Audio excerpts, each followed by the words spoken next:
To help us unpack those issues, we have with us Mr. Obima Oche, an environmentalist expert who will guide us through the realities, challenges, and opportunities of building climate resilient housing. Glad to have you join us, Mr. Obima Oche. Yes, thank you very much. You're I'm wel- very pleased to be here. You're welcome to the program. Thank you very much. Yeah. So, how has the weather been? It's okay. It's raining season, but it has been the rain levels have actually been dropping as of late. I don't know if anybody noticed. Yeah, Yes. we said that earlier. Which is kind of weird, but that's exactly why we're here to talk about it. Exactly. Oh, okay. So let's begin. How does climate change directly and indirectly affect housing and human settlements, and what does resilient housing mean? And you go ahead to tell us the meaning of resilient housing and how to get the structures. Okay, so basically, climate change affects housing structures through adverse weather conditions, and those adverse weather conditions degrade built settlements. The direct effects of climate change include flooding, rising sea level, drought. I guess we always see every rainy season, like you said, in Lagos, whereby we see people knee deep or neck deep in waters. That's a result of rising sea levels, and it has also been predicted that in the year 2050, rising sea levels in Lagos will reach up to 3 meters. Wow. That's all like 10 feet. So if we're seeing people right now at knee deep or neck deep in this year, can you imagine what it will be in 2050? So that's a serious direct effect of climate change we need to actually look on. And of course, the indirect effect includes financial strain because of there's flood-prone areas. People that are staying there will now move to higher grounds, thereby placing more strain on available housing structures, and this increases the value of housing. It also increases insurance premium. Also, indirect effects include housing policies. Housing policies need to get stronger. They will now be housing policies that will be developed towards the development of resilient housing. But one of the most profound indirect effects has to be climate migration and displacement, because of let's say like areas really affected by climate change effects. People will move more to places that are they feel safer. So those are the indirect effects. Considering resilient housing, resilient housing generally refers to homes and settlements being built to overcome the challenges of both indirect and direct effects of climate change, also ensuring safety, reliability, affordability, and accessibility to those who are in it.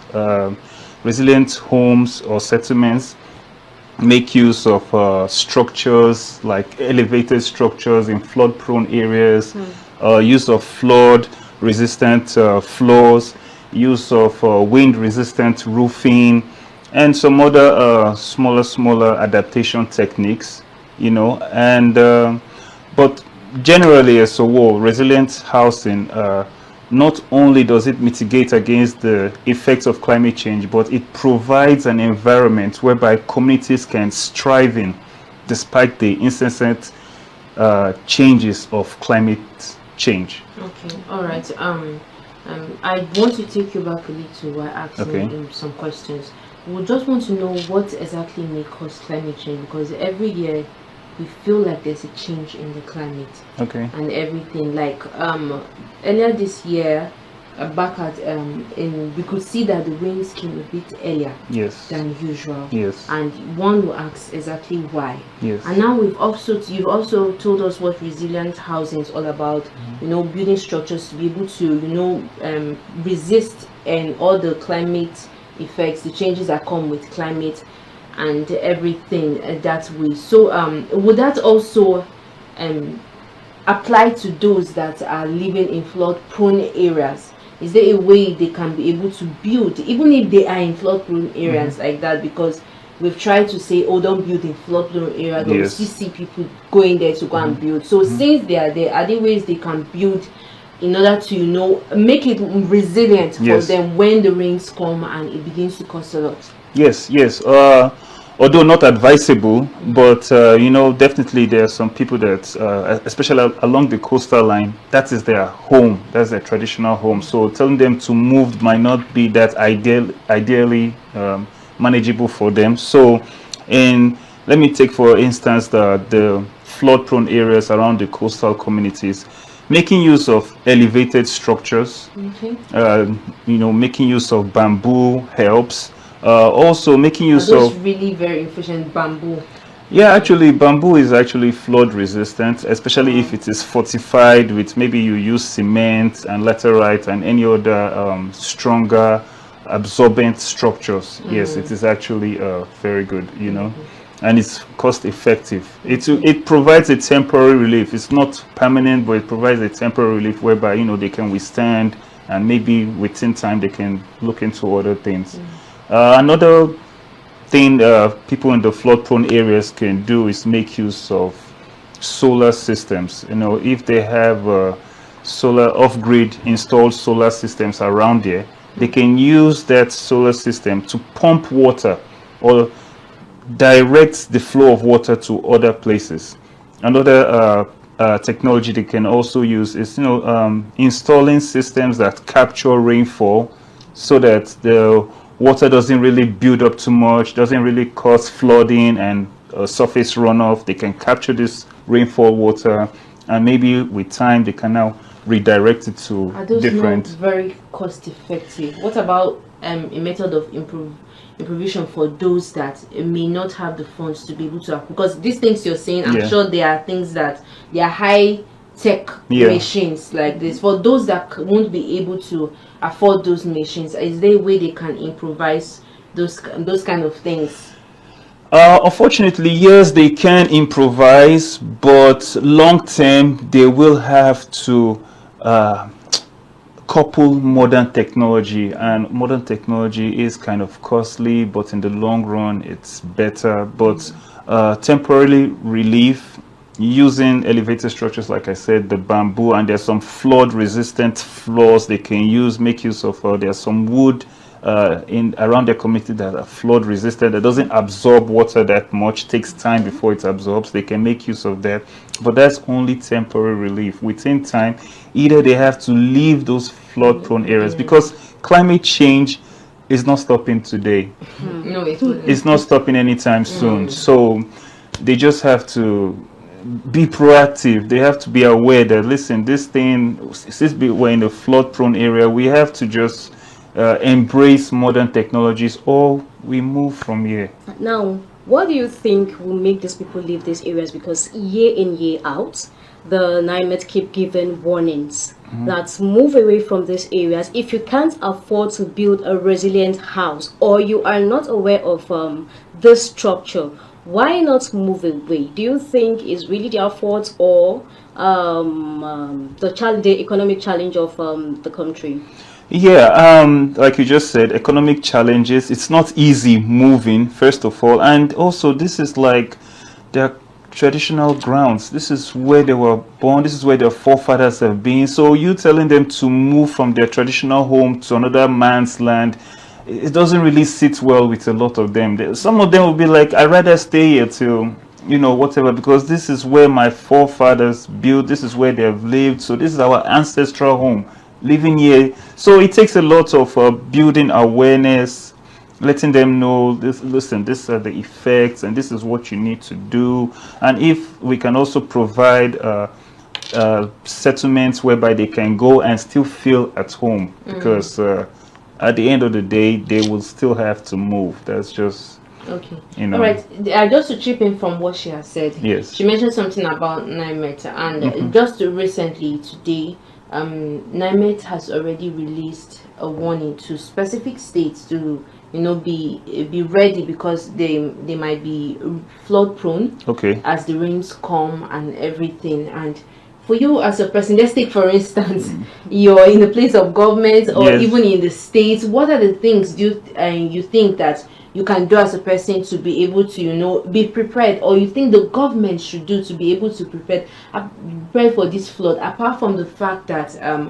people have to, you know, leave those areas? Let's even leave the fact that they have brought it out right now. Let's say at the beginning of the year when it's still dry, what ways can we put together in order to make sure that once the rains comes, once it's time for a particular risk and disaster risk or anything, it doesn't cause a lot of havoc to humanity and everything? Okay, it primarily involves rigid proactiveness. Proactiveness across the board. When I mean across the board, I'm talking about government, I'm talking about agencies, NGOs, and even individuals ourselves. Okay, so let's start with government. You have to create subtle awareness. Look at this 2050 fact I told you about Lagos, this rising sea level. How many people on Lagos Islands or mainland are aware that in the next 25 years, the rising sea level is going to be almost 3 meters or 10 feet high? And people are still buying lands, buying houses in Banana Island. Like, do you understand? How many people are aware? So there needs to be proactiveness on everybody's part, not just government. We need to let everybody know, see, this is the impending issue at hand, and we need to find ways. Each and every one of us need to find ways and, you know, come together and checkmate it, because this situation is not going anytime soon. So it's just proactiveness. We need proactiveness. That's just it. So why is housing such a critical factor in disaster risk reduction and climate adaptation? Okay, like for example, right, we are in a building. So this building is already providing shelter to us. That is exactly what housing does. It provides the first line of defense against adverse weather conditions, shelters us from whatever is happening outside. So in the context of resilient homes, not only does it provide shelter, but it's also supposed to be designed in a way whereby it's affordable, accessible, it affords safety, you know, it also ensures livability of whoever is there. So in the context of that, actually, this type of things reduces, that's resilient housing, reduces property damage and also improves the livelihood of human beings. Okay, all right. Right now we have been sitting much or talking much about the flood when it comes to climate and everything, and I want us to still look at how we can build houses that will be able to resist climate change. And we've been looking so much on the flood. I want us to look in other directions, maybe other climate disasters that may occur, and how we can be able, maybe practical ways we can be able to build and able to resist some of these disasters that are not flood, and maybe for areas that are not flood prone, maybe in towns that, you know, areas that, I want to say solid ground. Yes. What for you, if you want to build now, we're talking about resilient home, if you want to build at this moment and everything, what are those things you will do when building to make sure that, okay, this house is, I'm doing this to make it resilient, I have to put this particular kind of plan to make it resilient against climate disasters. So I'll take for example, we are located in Abuja FCT, right? So the first thing that will come to my mind is that basically we're in the northern part of Nigeria, which is characterized by high heat, and one of the direct effects of climate change is intense heat waves. So we do have heat waves occurring here and there. So the first thing I'm going to consider is installing a solar panel to provide reliable power, whereby I can power my cooling systems, my air conditions, my fans and whatnot. That being said, another thing I would also consider is actually painting my walls or have my roof being painted white in order to reflect the solar radiation. Another thing I could also consider is maybe I could use building materials that are not heat absorbent. Okay, they displace more heat, which laterite is a very good example. Displaces more heat. So those are the few things I could consider when doing my house in the northern region per se. In the southern region, it's more dicey, especially when you're situated in a lowland, which you know definitely water is going to come. So I think the best thing to do as an individual is to try and create a efficient drainage system around your house or even on your street, because whatever happens up your street or down your street is going to affect you. So if as a community you can all gather together and say, let us build a drainage system that is not just a drainage system but is very efficient, that's within a specific minutes an amount of water can get displaced somewhere else. So that is one thing that can really help flood prone areas, and also the use of elevated structures. Flood resistant roof floors also helps. So those are the few things I can think of. So for those who cannot afford some of these things you mentioned, like the solar and those who are living in remote areas, how can they be able to cover up this situation? You know, traditional construction materials include, you can use like mud, you can use like raffia palms on your roof to reflect solar radiation. I did say mud. You can use thatch walls. These are just, you know, minute traditional methods combined with using structures like having a courtyard, a big courtyard, or a high roofing, you know, which reduces the heat in the house. As for the flood prone areas, it still comes down to using the elevated structures where possible, because no matter what, you're in a low-lying area and the place per year, per inch, it's increasing. So that's the few things I can think of for people that want to use substandard methods. Should I say substandard or traditional methods? Yeah, just use bamboo sticks for elevation, use your raffia palms to reflect radiation, and you know, whatnot.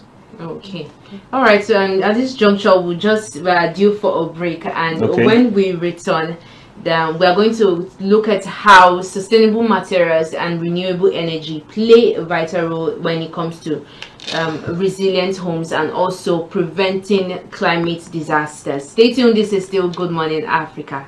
Welcome back. If you are just joining us, this is Good Morning Africa here on Housing TV Africa, and we have been discussing climate change and resilient housing here in the studios with an environmentalist, Obima Uche, and it has been an interesting and very enlightening one so far, I have to say. So coming back to you and to the discussion, Mr. Uche. Yes. I want us now to look at how the role renewable energy and sustainable materials play when it comes to resilient housing. Okay, our renewable energy plays a very huge role in resilient housing, because if you look at it, renewable energy is the future.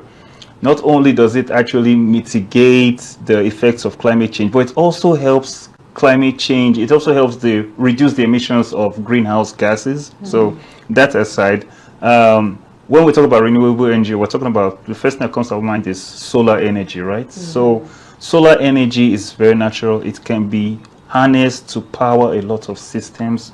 Like I earlier mentioned, we can use it to provide cooling in the house.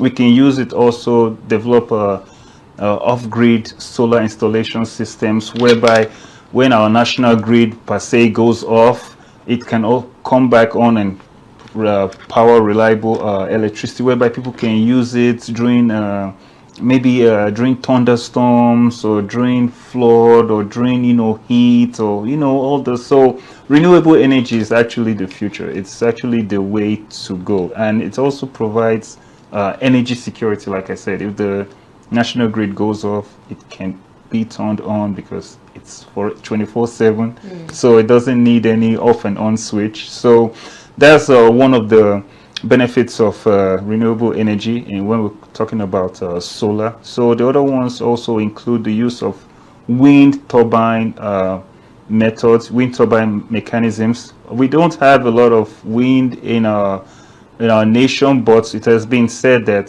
the northern side has more wind what would I call it, wind direction, wind flow. So those wind turbine system can be powered, can also use to power electricity, can also use to power homes in case of power failure, or in case of storms or whatnot. So renewable energy, yes, but renewable energy is not the only. It's not the only way whereby we can, you know, power or make resilient homes more accessible. You know, there are other methods which include the use of technology. There's some warning systems that can let people know in time that, listen, an impending climate risk factor is about to set in. So this sirens can sound and let people, you know, maybe in the flood prone areas move to higher ground, or maybe people that are under the northern side with the high heat wave, they can also start looking for shelter and, you know, and whatnot. So yeah. So don't you think rainwater harvesting is part of this, and how effective is that? Yeah, rainwater harvesting is very, very effective, especially when you look at both the north and the south side, especially the north that is associated with drought. So developing systems that capture rainfall during the wet season. This rainfall can be kept in containers, and then during the dry season, where there's, you know, maybe water scarcity, this captured rainfall in those systems can then be released, and by doing so, not only does it improve livelihood, but also reduces food insecurity. So yes, rainfall, harvesting rainfall water is a very good renewable method. Okay, when we, you know, when we started to talk about resilient housing today, and it just opened my eyes to a little bit to the fact that most of the times when building houses, we don't really, I feel like people don't, especially those that are affected by flood, don't really think much when it comes to building, and to the fact that you need to build in such a way to prevent yourself against flood and drought and wind and whatever it is.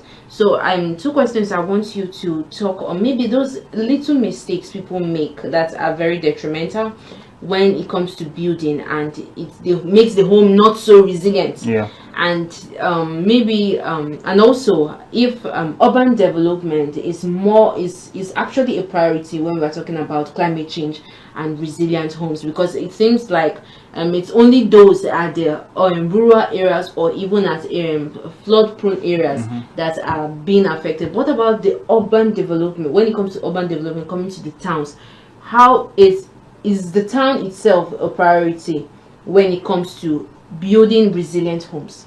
Yes, the town actually is a huge priority, because at the end of the day, if you look at it, people in the rural areas and flood-prone areas, they'll move to the urban center.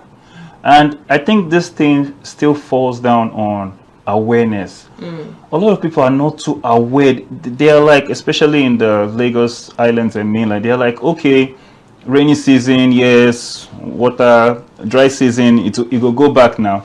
They're not aware that, listen, in the next year, this incidence is actually going to get a little bit worse. It's not going to get better. And then some people, some of our government policies are not too clear, because you have instances of people building on dams, people building on canals, people building on drainages. So if we have a very rigid government laws or implementation of these laws that will let you know, listen, before we give you approval to build, we have to check the environment and make sure, that would be very effective. But as of now, I'm not too sure, because I still see incidences of people that build on top of canals. It's ridiculous. You can clearly see water next to you.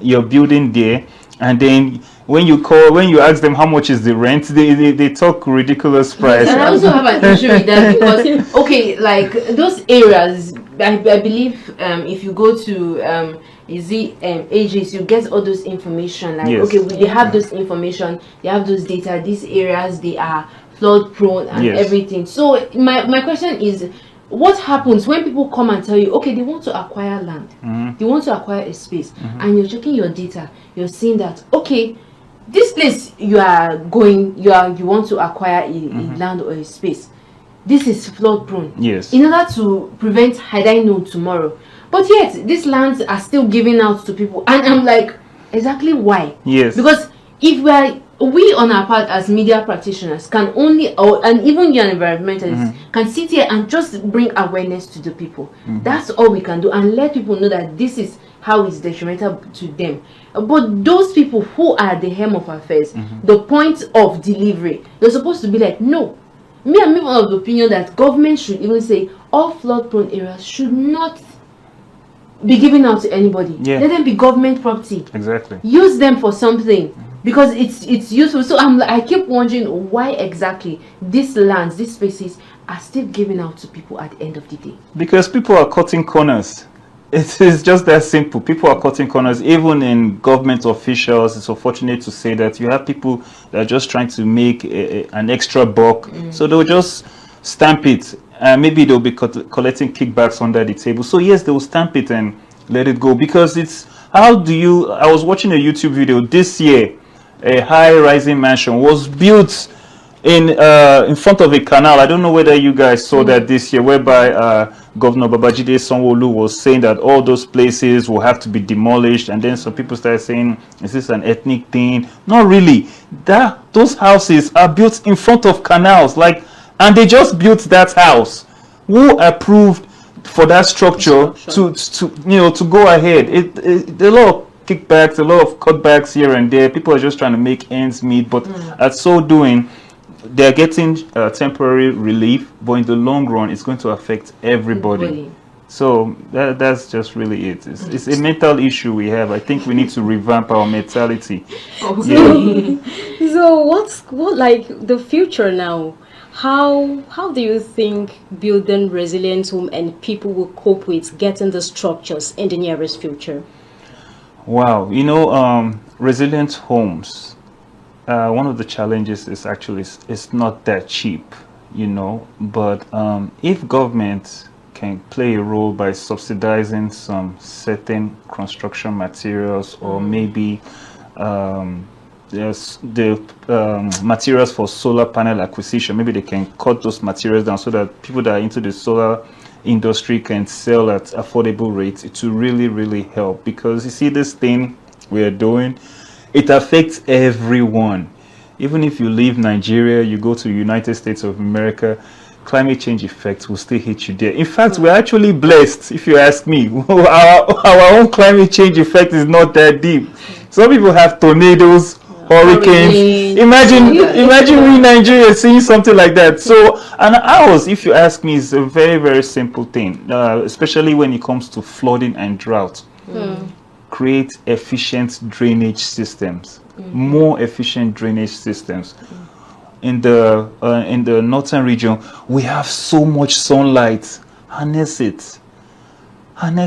Use it. Sorry to continue. Okay. Yes. Okay, look at some of the northern places. I want to believe that when cold is really extreme, it can be, we can say it's climate disaster. Okay. And we look at the northern sides like Jos, and there's also one northern state that they even have ice. Yes. Falling from the sky at a particular period. So in situations like that, how do we build to be able to, build a resilient home in that particular kind of condition?